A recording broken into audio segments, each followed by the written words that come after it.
बिस्मिल्लाहिर्रहमानिर्रहीम। नबी करीम सल्लल्लाहु अलैहि वआलिहि वसल्लम ने इरशाद फरमाया। हज़रत आयशा रज़ी अल्लाह तआला अन्हा बयान करती हैं कि नबी करीम सल्लल्लाहु अलैहि वआलिहि वसल्लम की आदत मुबारक थी कि जब आंधी या बारिश का दिन होता तो आप सल्लल्लाहु अलैहि वआलिहि वसल्लम के चेहरे मुबारक पर इसका असर पहचाना जा सकता था। आप सल्लल्लाहु अलैहि वआलिहि वसल्लम इस तरह के आलम में कभी आगे जाते कभी पीछे हटते।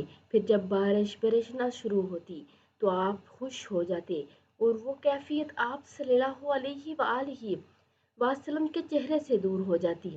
हज़रत आयशा रज़ी अल्लाह तआला अन्हा ने कहा, मैंने एक बार पूछा, आप सल्लल्लाहु अलैहि वआलिहि वसल्लम ने फरमाया, मैं डर गया ये अजाब ना हो जो मेरी उम्मत पर मुसल्लत कर दिया गया हो, और बारिश को देख लेते तो फरमाते ये रहमत है।